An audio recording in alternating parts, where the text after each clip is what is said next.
everybody, welcome to The Garage and our Facebook posting for Thursday.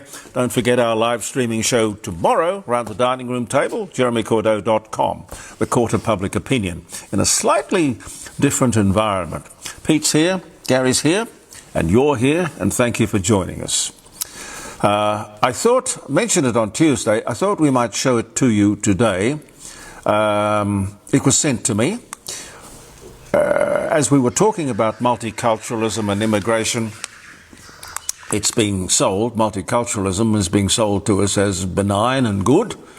And yes, it can be, but one should be selective, I argue. Now this display, I suppose I can call it a display. Pete, what would you call it? Demonstration? Yeah. Parade? Celebration. Celebration. Celebration. Something like that. A martyr. A martyr. A Muslim Shiite martyr. Yeah, okay. Well, this occurred in Adelaide last month on the 26th of June. It was not reported for some reason in any media that I saw. Today we correct that. We'd like you to have a little look. Calamities that befell Imam Hussein alayhi salam, peace be upon him, on the day of Ashura, which is today, the 10th day after the martyrdom, when he and his companions were surrounded by hardship. Beautiful, peaceful country Australia today, we bring that same message. We are Australia.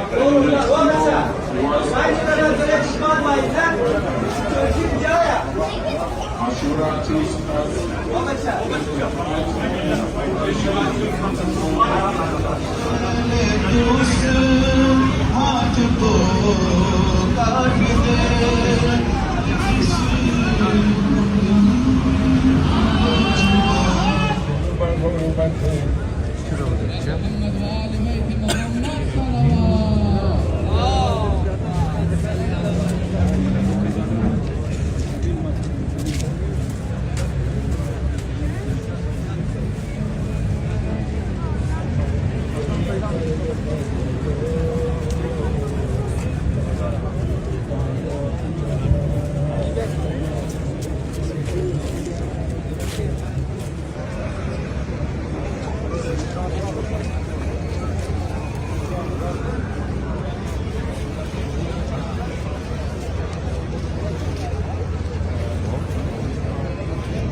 تیاری نمازمونه نماز ظهرین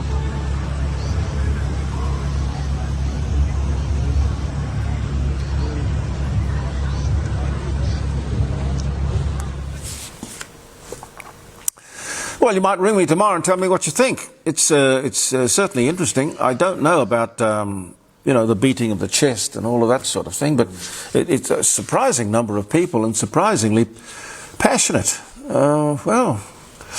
Our sponsors are Rossdale Homes, a fine South Australian family-owned company famous for their absolute fixed price guarantee.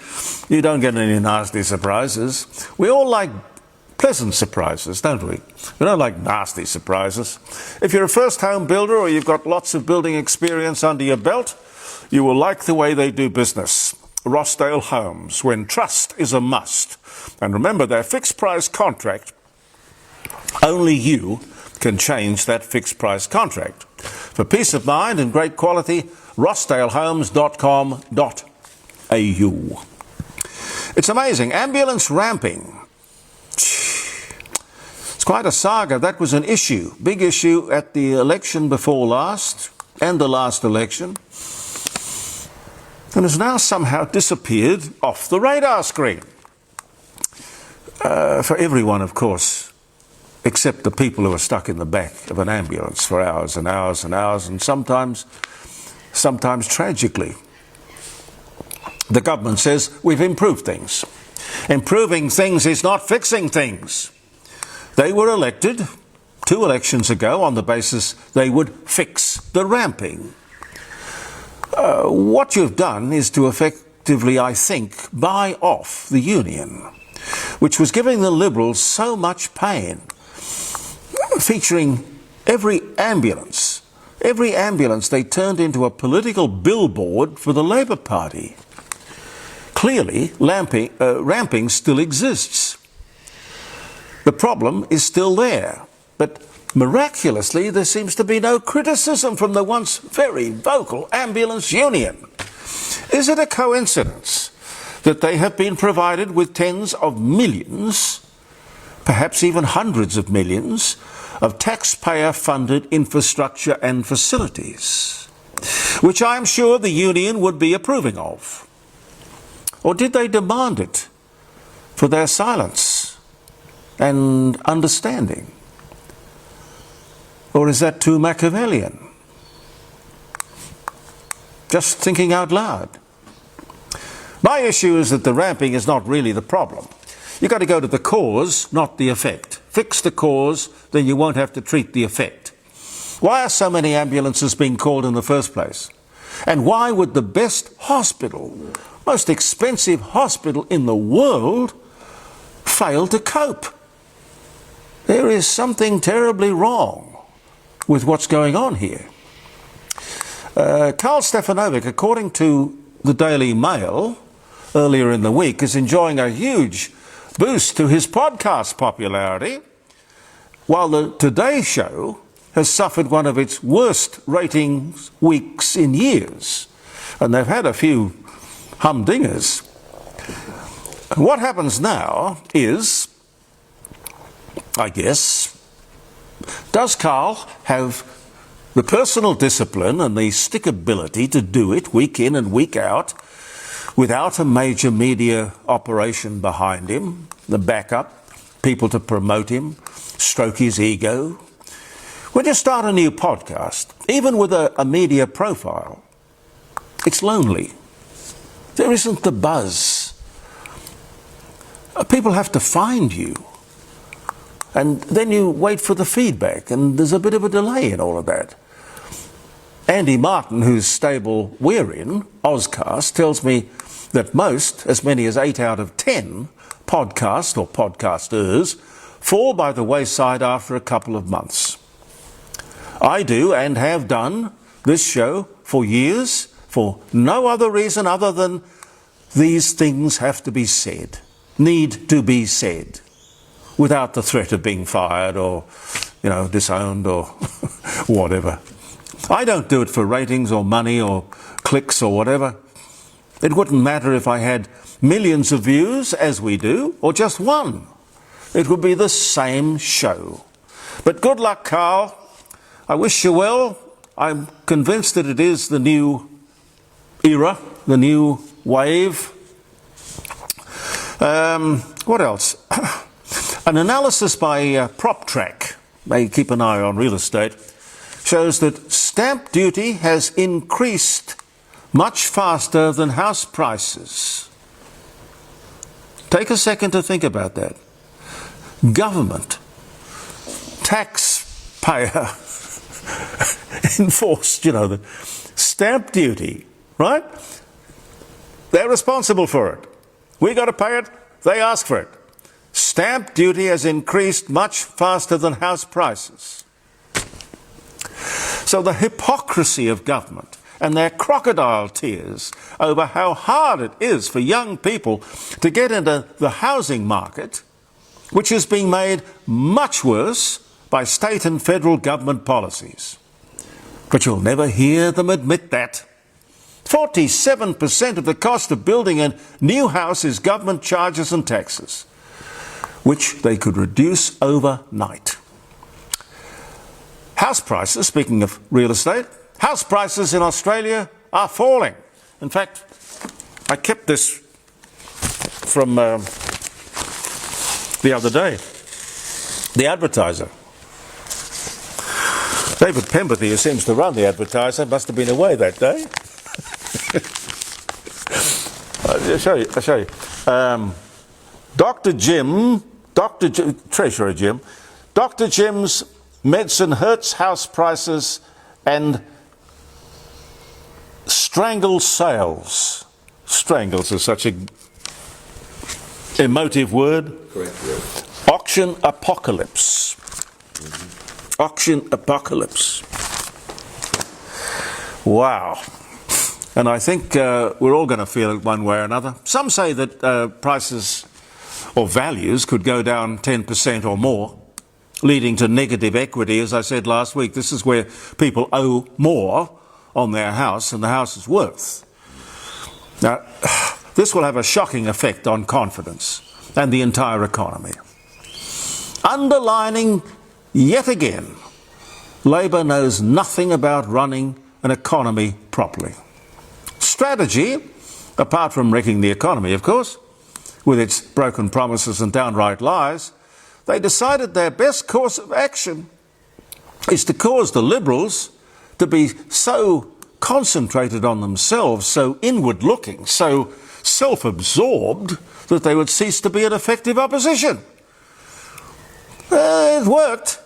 They've actually got the Liberals talking about rebranding their party. Now, this is such a stupid trap, an obvious trap to fall into.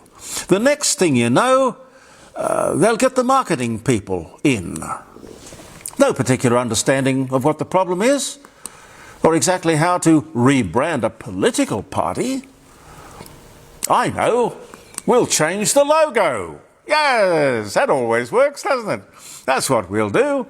That'll only cost you about $3 million. Just look back over some of the wonderful brands that we've had in the past and lost for no good reason whatsoever. It all starts with, being dissatisfied with your market share or deciding that the logo's old-fashioned or whatever. Coca-Cola, Qantas, God. Most large companies, insurance companies, television stations, countless radio stations, banks, God, that's rich rebranding territory for the marketeers, I can tell you. And motor cars, the Jaguar, one of the most famous logos in motoring history, apart from the three-pointed star of Mercedes and the Lady of Ecstasy of Rolls-Royce. Gone. Jaguar's gone. No good, they said. No good. Really. Invaluable, I say. Great cost, stupid move. The cost, it's incalculable, because it's not what the marketing people pay you, it's the money that you're going to lose. The problem is not your frigging logo, it's the 12-year-old in the marketing department. Everything the Labor Party does is designed to win elections. The name of the game is winning the elections. It is the numbers. Get enough people on welfare, get them onto the NDIS, hundreds of thousands, get people working for the public service, hundreds of thousands. All these people will vote for you. More immigration, more. They'll vote for you. You see, what the Liberals are up against is a very experienced, disciplined, well-oiled political machine. The attack on aspirational Australians should have been enough, if the opposition had been on their toes, should have been enough to get this lot kicked out of office.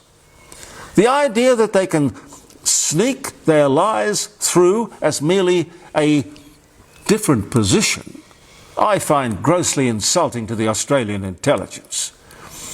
Even if they were saying that they were doing all of this at great political cost, doing it for the kids who were trying to get into a house, well, in that case, they wouldn't have extended their nonsense across every other asset class, would they?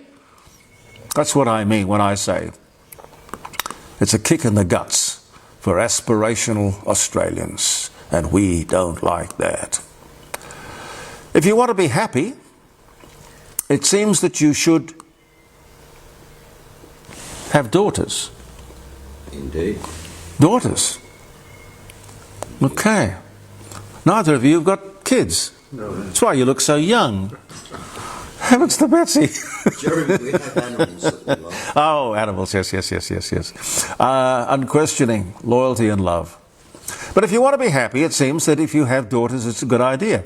Rutgers University has published, they've done the research, studied 1,000 couples. A man who fathers a daughter will have a happier life. It doesn't tell me why. Perhaps you can ring me tomorrow and tell me if you know or what you think. Having daughters makes men happy. JeremyCordeaux.com, 9 to 12, 0491 65 68 60. I tell you what, we'll have Isabella Taylor on the show tomorrow. She's a fabulous, inspirational young lady. She's been on the show before. I hope to maybe get her in there with Professor Plimer, because he's always very critical about the way in which kids are being educated. But she's an inspiration. She is a shining beacon of hope to us all. I don't know. I think we've probably run out of time, haven't we? Well, we've got a couple of minutes. Okay. We'll tell you some dates. Happy birthday if you're having a birthday or a wedding anniversary. Hope it's going to be a nice day if you're watching us at 9 o'clock. The day is still ahead of us, but if you're watching later in the day, of course, it might be behind us. It's July the 9th. The Commonwealth of Australia. Wow! The Commonwealth of Australia is established by the British House of Commons. Happy birthday to the Commonwealth of Australia. July 9, 1900. I get so sick of these arguments, discussions about January 26 being Australia Day. And nobody connects the dots. Nobody goes back, Googles it, looks at history. January the 26th. It's not about 1788. It's about 1947. Up until 1947, we were all Brits. No one had an Australian. There wasn't an Australian passport. No one had one. 1947, we became a nation. We issued our own passports from 26th of January 1947. We became a nation. The act was the Australian National and Citizenship Act of 1947. That's why we have Australia Day on the 26th of January, because that's when we became a nation. What's the argument? Go figure.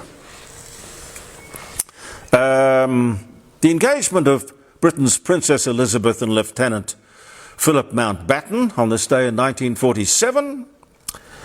American actor Tom Hanks, Saving Private Ryan, which was, I think, the best war movie I've ever seen. Whoa. Forrest Gump, he was brilliant in that. Philadelphia. He was born in Concord, California on this day in 1956. What was the airplane pilot he played the part of as well? Yeah, Phillips, was it? No, it was the movie was the name of the guy, the captain of the bloke who landed the huge jet on the Hudson River. No, I don't know. Yeah, great movie. How they did that, I have no idea. The first ever Wimbledon Tennis Championship begins. First official lawn tennis tournament. It was only a men's singles only. 1877. They managed to keep that heritage alive. SS Reichsführer Hermann Himmler takes command of the German concentration camps on this day in 1934. Rod Steiger, American actor, the illustrated man, the pawnbroker, dies of pneumonia at 77. The year was 2002. Harold Fox, American fashion designer, the Zoot suit. I missed that one. The Zoot suit. Was it like a jumpsuit? Yeah, worn by the pop group. Oh. Zoot. Well, there was an Adelaide pop group called the Pink Suit. I remember that. They came on Blind Date when I was doing it. Same people. Years ago. Okay. Anyway, Harold Fox, the big band trumpeter, was born in Chicago, Illinois, part-time fashion designer, obviously. 1910 was the year. This was the day. Bill Haley and his Comets. Rock Around the Clock tops the Billboard charts one of the best-selling singles ever. And I happen to have it here. Let me show you. This is what the original record looked like. This is the Brunswick. You remember the Brunswick label? Brunswick Records. I have that hanging in my office upstairs. What do you think? It's a piece of rock and roll history. And that is a real record. And if you took it out of the glass, and then the reading, the script would be interesting too. William John Clifton Haley began playing country music in the Western style when he was in his teens. And it tells you his life story there. And that's the record, and that was one of the promotional posters for the song, which I don't think actually really took off until it was featured in the movie Blackboard Jungle. That was the big thing that kicked it along. Henry Kissinger visits the People's Republic of China to negotiate détente between the US and China. 1971 was the year. King Camp Gillette, American businessman and inventor of inexpensive and disposable safety razor blades, dies of, well, it doesn't tell me what he dies of. Not that, no. No. He dies at 77. 1932 was the year.